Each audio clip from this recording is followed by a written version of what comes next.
حدیث مبارک کی راضی عائشہ بی فرمائی رضی اللہ تعالی عنہ وی د نبی علیہ الصلوۃ والسلام سره په خوا کې ناستو ما وی نبی علیہ الصلوۃ والسلام راته فرمایلی چې عائشہ ان لكل شيء شرفا يتباهون به په دنیا کې هر خلق څوک په څه فخر کوي څوک په څه فخر کوي او څوک په څه فخر کوي عائشہ دنیا کې خلق په مختلفو سيزونو باندې فخر کوي څوک په قام نسب فخر کوي څوک په مال او جایداد فخر کوي څوک په بنگلیا او په گاڑی فخر کوي زنانه دي په جوړو جامو فخر کوي په کالو پترو فخر کوي خلق ته دنیا کې مختلفې خبرې کوي څوک کوئی گاڑی میں ډیر دي څوک کوئی بنگلې میں ډیر دي څوک کوئی جایداد میں ډیر دي څوک کوئی مال لا سره ډیر دي څوک کوئی قام نسب میں اوچت دي عائشہ زما امتیان په مال او په جایداد فخر نه کوي زما امتیان په گاڑی او په بنگله فخر نه کوي زما امتیان په قام نسب فخر نه کوي زما امتیان په جوړو جامو فخر نه کوي زما امتیان په کالو پترو فخر نه کوي ان بهاء امتي وشرفها القرآن زما امتیان چې فخر کوي نو په قرآن وای کوي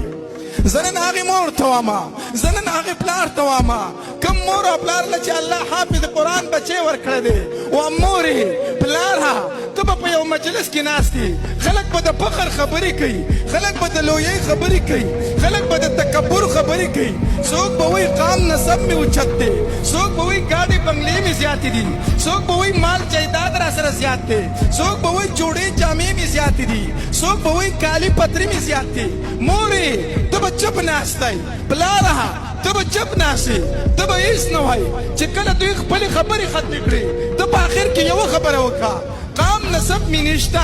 مال جایداد می نشتا گاڑے بنگلہ می نشتا چوڑے جامع می نشتا کالی پتری می نشتا دے خو الحمدللہ اللہ حافظ قرآن بچے را کھڑے دے تمام محبوب فرمائلی دی چی ان بہاء امتی وشرفها القرآن زما امتیان چی فخر کئی نو پا قرآن پر کئی بلا رہا چی سمر فخر در نکے گی وی کپا دے حافظ قرآن لشبار دې حافظ قرآن بچی باندې سوکا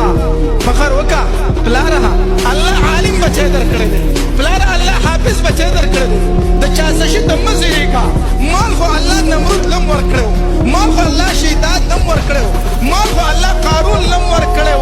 مال الله هر چاله ورکوي حافظ قرآن بچی هغې چاله الله ورکوي چې په مقدس مکه الله نظر ور واچوي په خپلو بندګانو کې چې کوم انسان خوښ شي هغه حافظ قرآن بچی ورکوي تعالی الله حافظ قرآن بچی درکړی پلاره تعالی الله حافظ قرآن بچی درکړو مورې دا داسې نه دی درکړی الله پر خپلو بندګانو چې نظر ور واچو د منځ نه یې ته راواغستې والله حافظ قرآن بچی درکړو الله حافظ قرآن بچی درکړو فخر وکئ خوشحالي وکئ په دې بچي باندې او دا مونږ چې نن په سکون او په آرام باندې ژوند تېرو دا هم د دې ماشومانو برکت دی دا د دې محتمم سے برکت थे دا د دې مدرسې برکت थे دا د دې مدرسې د استادانو برکت